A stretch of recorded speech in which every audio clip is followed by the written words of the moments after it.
हमारे साथ बातचीत करने के लिए पूर्व मुख्यमंत्री त्रिवेंद्र सिंह रावत जी हैं, हरिद्वार से सांसद हैं, उनसे बातचीत करेंगे। सर, बहुत बहुत स्वागत है चैनल पर आपका। धन्यवाद। सर, प्रदेश में चार धाम यात्रा गतिमान है। लगातार कहा जा रहा है कि इस बार पिछले वर्ष के जो आंकड़े हैं वो आंकड़े टूटेंगे। आप कैसे देखते हैं? अब देखिए, इस बार अगर हम देखें तो जो समाचार पत्रों के माध्यम से जो खबरें मिल रही हैं, और मुझे लगता है कि ये एक्सपेक्टेड था, क्योंकि महाकुंभ हुआ और 144 सालों के बाद ये कुंभ हुआ, जिसमें एक विशेष संयोग था और पूरा देश उधर टूट पड़ा। अगर हम देखें तो 60 करोड़ से ज़्यादा लोगों ने, लगभग 68 करोड़ लोगों ने प्रयागराज में कुंभ स्नान किया। फिर उसके बाद लोग काशी विश्वनाथ भी गए, अयोध्या जी भी गए, और आसपास के जो मंदिर हैं उनमें भी लोगों का जाना हुआ। असीमित बजट किसी के पास नहीं है, उसी बजट में उनको अपनी यात्राएं करनी होती हैं, तो उसका भी असर मुझे लगता है कि यात्रा पर रहा है। थोड़ा बहुत आजकल मौसम भी बेमौसमी बारिश के कारण अभी हमने देखा कि काफ़ी बाढ़ आई है। कई बार लोग हिमाचल और उत्तराखंड को भी एक ही नज़र से देखते हैं। हिमाचल में जैसे कि भारी नुकसान हुआ है इस बार यात्रा में। तो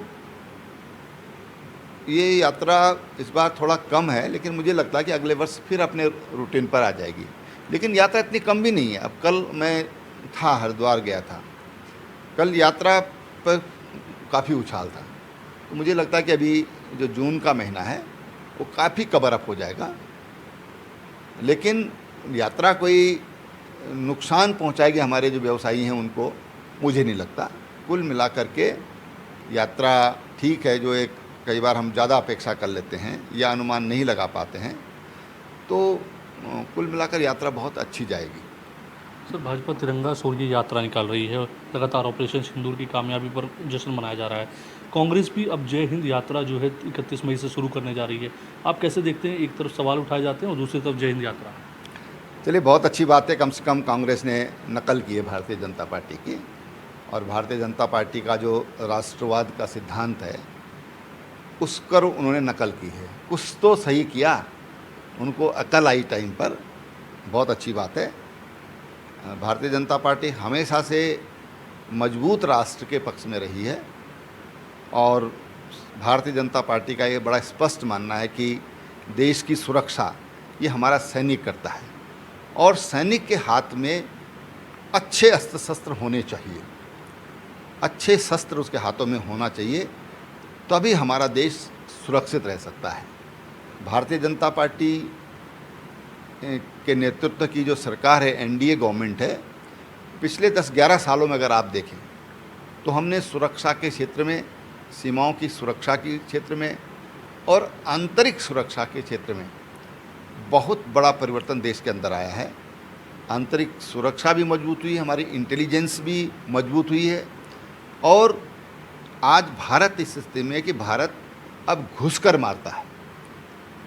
अब भारत के साथ अगर कोई टेढ़ी आंख करके देखने की कोशिश करता है तो भारत उसकी आंखों में आंख डालकर ही बात नहीं करता, बल्कि उनकी आंखें निकालने का भी साहस आज भारत रखता है। राहुल गांधी लगातार जो है राफेल को लेकर सवाल उठा रहे हैं, कितने राफेल गिरे हैं, आप उसको कैसे देखते हैं? अब देखिए, मुझे लगता है कि ये बहुत बड़ा दुर्भाग्य है कि कांग्रेस ऑपरेशन सिंदूर की जो सफलता है उसको बर्दाश्त नहीं कर पा रही है। और कांग्रेस का जो उनका कुनबा है उसमें तमाम छोटे दल भी हैं। शरद पवार जी को अगर छोड़ दिया जाए, उन्होंने खुलकर तारीफ़ की है, इंडिविजुअल कुछ और लोगों ने भी तारीफ़ की है, लेकिन युद्धक सामग्री है भाई, कुछ तो माना, मैं नहीं ये कहता कि राफेल को क्षति पहुंची है या राफेल हमारा लड़खड़ा गया, कुछ भी हो सकता है, लेकिन जब हम युद्ध में जा रहे हैं तो भाई साहब कुछ तो क्षति के लिए तैयार रहना चाहिए। ऐसा कैसे हो सकता है? अगर चींटी को भी हम छेड़ते हैं वो भी काटती है, उससे मरे ना आदमी वो बात अलग है, लेकिन थोड़ा बहुत तो एलर्जी छोड़ ही देती है वो भी। तो जहाँ पर काटेगी थोड़ा तो स्किन का रंग बदल देगी वो भी। और इसलिए इस तरह की बातें करना ये उचित नहीं है। जब हम किसी तरह की लड़ाई लड़ते हैं तो उसमें अगर थोड़ा बहुत क्षति होती है तो उसको बर्दाश्त करने के लिए भी तैयारी होनी चाहिए। जिस तरह से डेलीगेशन को बाहर भेजा जा रहा है उसमें कई सांसद जो है विपक्ष के भी शामिल किए गए हैं, उसको लेकर विपक्ष बौखलाया हुआ है। चाहे महाराष्ट्र की बात की जाए, टीएमसी की बात की जाए, तमाम जगह से जिस तरह से आरोप लग रहे हैं उनको कैसे देखते हैं आप? नहीं, देखिए, मुझे याद है कि जब अटल जी देश के प्रधानमंत्री थे और वो यूएनओ में जब उनका भाषण हुआ था तो उन्होंने कहा था कि अमेरिका ये न समझे कि आतंकवाद की आग से वो झुलसेंगे नहीं। ये आग कहीं भी फैल सकती है। कोई पड़ोसी अगर ये सोचता है कि मेरे पड़ोस में आग लगी है, मेरे घर का कुछ बिगड़ने वाला नहीं है, तो उसकी सोच गलत है। उनको अपनी सोच सही करना चाहिए और आतंकवाद की आग को बुझाने का काम करना चाहिए, उसको समाप्त करने का काम करना चाहिए। ये अटल जी ने कहा था। आतंकवाद वैश्विक समस्या है और जिस तरह से ये आतंकवाद जिहाद के नाम पे जो कुछ हो रहा है, ये पूरी दुनिया को नुकसान पहुंचाने वाला है। आप देख लीजिए, आप फ्रांस की स्थिति क्या है, आज रूस यूक्रेन क्या है, चाइना के अंदर भी कुछ ऐसी घटनाएं हैं। ठीक है, उन्होंने उसको दबाया हुआ है ताकत के बल पर या बाहर प्रकाशित नहीं हो पाता है। कनाडा में क्या हो रहा है, अमेरिका के अंदर क्या हो रहा है, तमाम देशों में, ब्रह्मा में क्या हो रहा है, श्रीलंका में क्या हुआ। तो ये एक वैश्विक समस्या है और भारत ने जिस तरह से ऑपरेशन सिंदूर के माध्यम से आतंकवादियों को और उनके संरक्षण देने वालों को, उनके आकाओं को जिस तरह से इस समय कार्रवाई उनके ऊपर की है, तो आज भारत ने, माननीय प्रधानमंत्री जी ने एक बहुत ही सुंदर कदम उठाया है ये कि हम विश्व को चेताएं इस बात के लिए कि भाई आतंकवाद केवल भारत की समस्या नहीं है, ये कभी भी और कहीं भी आतंकवाद की समस्या हो सकती है। इसके लिए हम सबको मिलजुल कर लड़ने की ज़रूरत है। इसी के साथ अगर देखा जाए तो ऑपरेशन सिंदूर की कामयाबी को लेकर के अब ये कहा जा रहा है कि उत्तराखंड में जो मदरसा बोर्ड है वो इस चैप्टर को पढ़ाने के लिए जो है अब किताबों में तब्दीली की जाएगी, शिक्षा नीति में तब्दीली की जाएगी। आप कैसे देखते हैं इसको? बहुत अच्छी बात है। अगर तमाम जो शिक्षण संस्थाएं हैं अगर वो राष्ट्रवाद की पढ़ाई कराते हैं, अपने कोर्स में सम्मिलित करते हैं, तो बहुत उसका स्वागत होना चाहिए। सर, स्वास्थ्य और शिक्षा को लेकर लगातार सवाल उठते हैं। आपके समय में भी लगातार जो है प्रयास शिक्षा को लेकर किए गए, लेकिन उसके बावजूद भी आज जो है लगातार कांग्रेस हो चाहे विपक्ष के तमाम नेता हों, वो पहाड़ी क्षेत्रों में लगातार सवाल उठाते हैं कि स्वास्थ्य व्यवस्था बेहतर नहीं है, शिक्षा बेहतर नहीं है। ये बात ठीक है कि कांग्रेस ये सवाल उठा रही है, पर उनको ये भी याद होना चाहिए कि सर्व शिक्षा अभियान ये अटल जी की देन है। प्रधानमंत्री ग्राम सड़क योजना ये अटल जी की देन है। मिड डे मील योजना ये अटल जी की देन है, यानी कि भारतीय जनता पार्टी का सोच है। तुम कहाँ थे भाई? तुमने क्या ख्याल किया इसके लिए? और तुमको भी उत्तराखंड में मौका मिला सेवा करने का, और इसलिए इस तरह का सवाल उठाते रहना ठीक है, विपक्ष में है, उनका कर्तव्य है, उनका काम है। लेकिन मैं ये समझता हूँ कि 2017 में मार्च के माह में मैं मुख्यमंत्री बना था और हमारे राज्य में उस समय 1000 से कम डॉक्टर थे। हमारे तमाम अस्पताल बंद थे, कई अस्पताल ऐसे थे कि जो कभी खुले ही नहीं। और 4 साल जब मुझे काम करने का मौका मिला तो हमारे पास 2500 डॉक्टर थे, 2500 डॉक्टर थे। तो एक बहुत अच्छा प्रयास है और आज भी लगातार डॉक्टर्स की भर्ती हो रही है।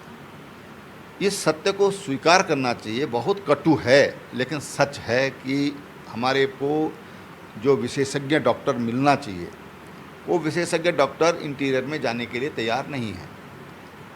पहले तो गवर्नमेंट जॉब में आने को ही तैयार नहीं है, और नंबर 2 वो इंटीरियर में जाने को तैयार नहीं है। ये एक बड़ी कड़वी सच्चाई है, और इसके लिए जो मॉरल जो ड्यूटी है, या आज के युग में हम मॉरल साइंस कहते हैं, कुछ उससे कुछ जगाया जाए लोगों के साथ कि भाई हम जो कुछ भी हैं हम अपनी वजह से नहीं हैं, हमको डॉक्टर बनने में समाज का रिसोर्स लगा है।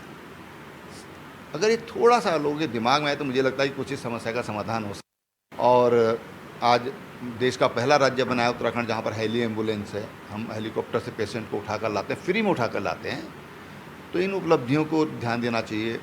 अभी आप ये देखिए कि पिछले 6 साल में पिथौरागढ़ में मेडिकल कॉलेज, अल्मोड़ा में मेडिकल कॉलेज, हरिद्वार में मेडिकल कॉलेज, पौड़ी में, श्रीनगर में तो खैर पहले से था, देहरादून में मेडिकल कॉलेज, उधम सिंह नगर में मेडिकल कॉलेज, सैटेलाइट एम्स का सैटेलाइट हॉस्पिटल उधम सिंह नगर में बन रहा है।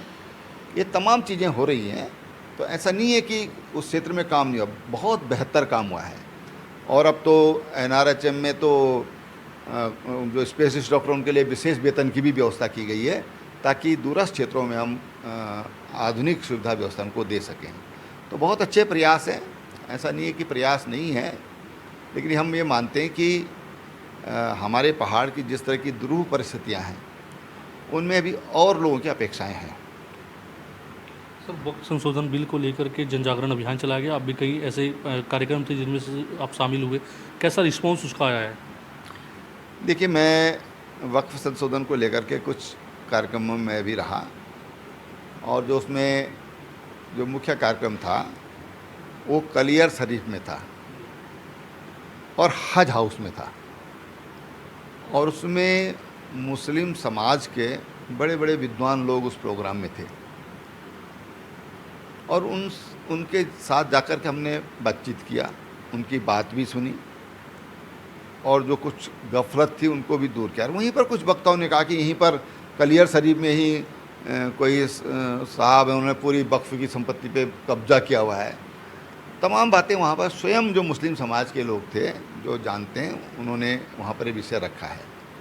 मैं समझता हूँ कि वक्फ संशोधन को लेकर के जो जो ज़रूरी जो जागरूकता है वो काम भारतीय जनता पार्टी ने किया है, और आज मुस्लिम समाज का बहुत बड़ा वर्ग ऐसा है कि जो वक्फ संशोधन को सही मानता है। जातिगत जनगणना की शुरुआत होने जा रही है, आप कैसे देखते हैं इसको लेकर के जिस तरह से फैसला लिया गया? हालांकि कांग्रेस तो कह रही है कि ये उनका मुद्दा था, भाजपा ने जो है बिहार चुनाव के दौरान उनको छीनने का प्रयास किया। अब देखिए, 1931 तक भारत में जाति गणना हुई है प्रतिवर्ष, और 1931 में, कारण तो मैं नहीं जानता, लेकिन 1931 में इसको बंद कर दिया गया। जब देश आज़ाद हुआ तो पंडित जवाहरलाल नेहरू जी के सामने भी ये विषय आया था कि जाति गणना होना चाहिए, लेकिन उन्होंने इसको स्वीकार नहीं किया।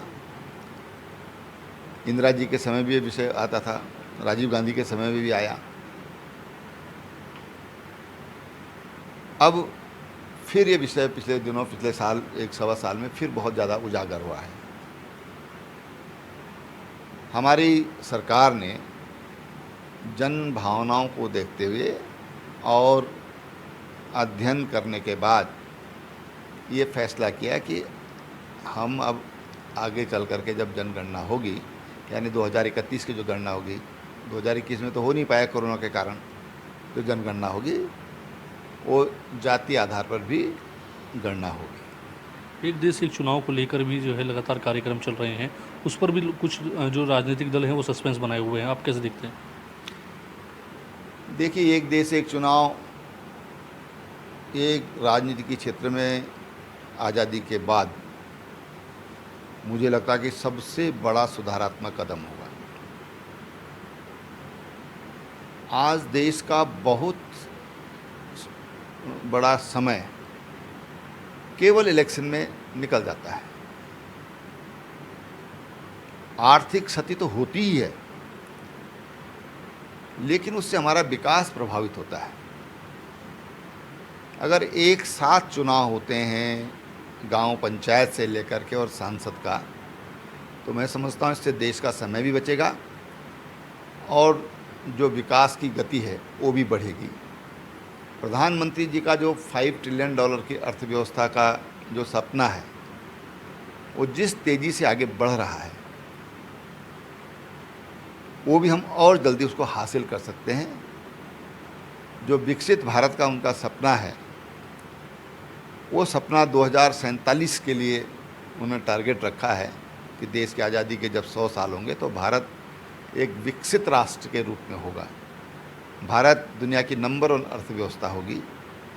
उसको भी हम और जल्दी अर्जित कर सकते हैं, क्योंकि केवल उसका असर ये नहीं है कि चुनाव समय पर हो रहे हैं, फिर समाज को समय की जो कीमत है, समय का जो सदुपयोग है वो कैसे किया जा सकता है, वो भी सामाजिक रूप से लोगों में उसके प्रति भी जागरूकता आएगी। और ये हर व्यक्ति को की जो कैपेसिटी बिल्डिंग का भी काम करेगा। लोगों के अंदर एक विश्वास आएगा। अब लोगों को जब डिस्टर्बेंस नहीं हो गया, अरे यार अब ये करना है तब तो चुनाव आ जाएगा।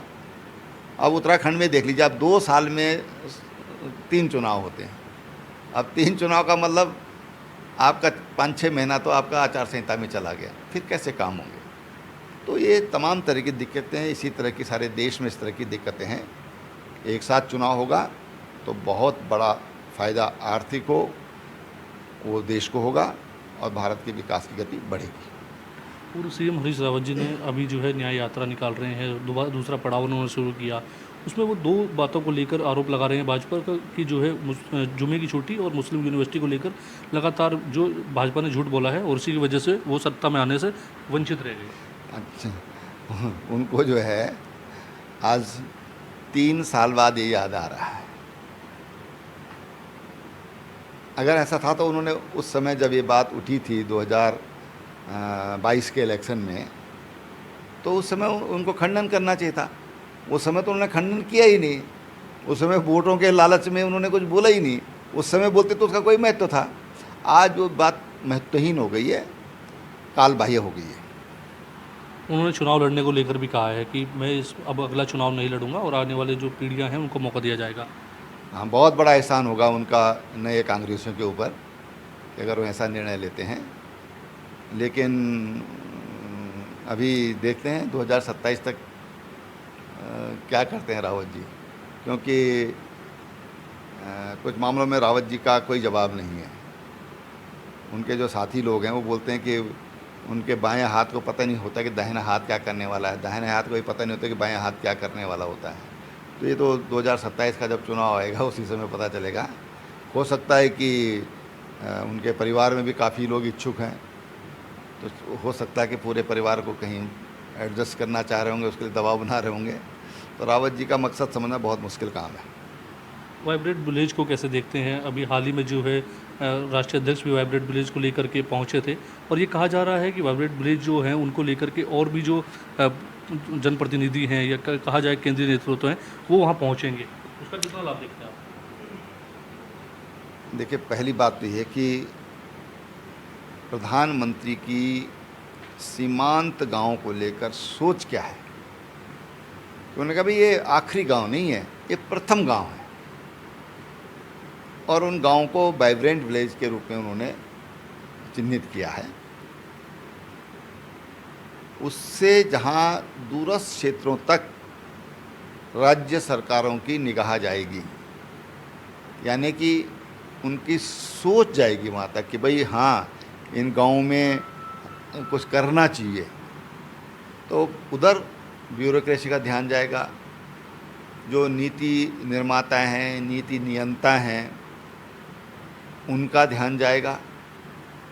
और सीमांत गाँवों का देश के लिए कितना बड़ा महत्व है, ये लोग उन्होंने प्रथम गांव कह करके ये साबित कर दिया है कि उनके बारे में हमको सोचना है। और उनको उनके बारे में क्यों सोचना है, क्यों हमारे जो सीमांत गांव हैं या जो प्रथम गांव हैं या वाइब्रेंट विलेज हैं, उनका देश की सुरक्षा की दृष्टि से क्या महत्व है, ये प्रधानमंत्री जी ने अपने वाइब्रेंट विलेज योजना के अंतर्गत ये देश को दिखाने का काम किया है। और आज अभी हमारे स्वास्थ्य मंत्री जी वहाँ गए थे, अभी गृह मंत्री जी का भी पिछले दिनों प्रोग्राम था, लेकिन वो किन्हीं कारणों से पहलगाम की वजह से और सब ये चीज़ें टल गई, लेकिन उनका भी प्रोग्राम था आने का। तो भारत जो हमारे प्रधानमंत्री जी कोई कदम उठाते हैं तो उसके लिए उस तरह की कार्य योजना बनाना, फिर उसकी मॉनिटरिंग करना, उसके लिए फंड जनरेट करना, ये प्रधानमंत्री जी का काम करने का तरीका है। तो उनका लाभ, क्योंकि उत्तराखंड के भी काफ़ी गांव जो हैं वो सीमांत गांव हैं, वाइब्रेंट विलेज हैं, तो उसका उनको फ़ायदा होगा। मेरा अंतिम सवाल ये है कि 300वीं जो है जयंती अहिल्याबाई होलकर की मनाई जा रही है, क्या उसका उद्देश्य है? इससे पहले तो कभी भाजपा को इस तरह के कार्यक्रम आयोजित उनके पक्ष में नहीं देखा करते हुए, लेकिन इस बार मनाया जा रहा है, इसका उद्देश्य क्या है?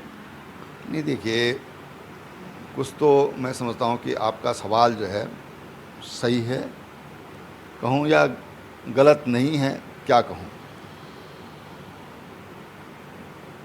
अहिल्याबाई होलकर, उनका 300वां साल मनाया जा रहा है। इससे पहले गुरु नानक देव जी का भी मनाया गया। हम जिस संस्थान से पढ़े हैं, राष्ट्रीय स्वयंसेवक संघ, अगर आप जो प्रातः जो स्मरण होता है, अगर उसको आप एक बार पढ़ेंगे तो आपकी समझ में आ जाएगा कि अहिल्याबाई होलकर हों, चाहे ज्योतिबा फुले हों, बाबा साहब अम्बेडकर हों, गुरु गोविंद सिंह हों, गुरु नानक देव हों, उन तमाम जो हमारे महापुरुष हैं, वो वहाँ से संघ की दिनचर्या की शुरुआत होती है, संघ के कार्यकर्ता की दिनचर्या की शुरुआत होती है।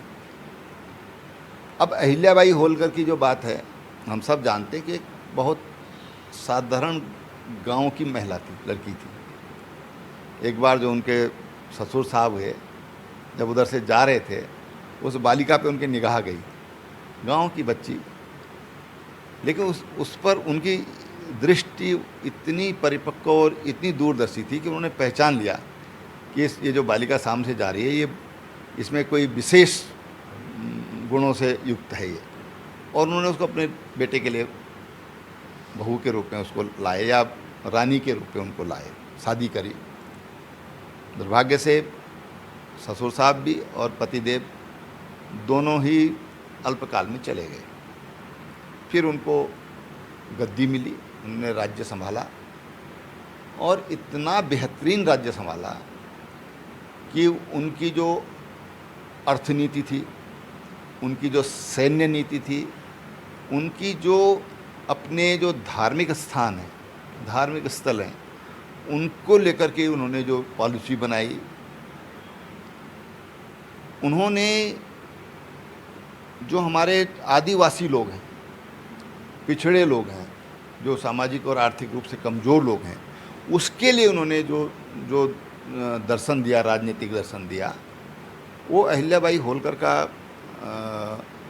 एक उदाहरण दिया जाता है। जैसे शिवाजी महाराज का दिया जाता है, ऐसे अहिल्याबाई होलकर ने इस तरह की राज्य व्यवस्था चलाई, या मैं कहूँ कि जो सुशासन उन्होंने चलाया वो बहुत ही अनुकरणीय है। सांस्कृतिक गौरव को बढ़ाने के लिए। और दूसरी बात आप देखिए, जो और महत्वपूर्ण बात है, वो महारानी ज़रूर थी, लेकिन महारानी से ज़्यादा उनकी एक आध्यात्मिक नारी के रूप में उनका सम्मान होता है।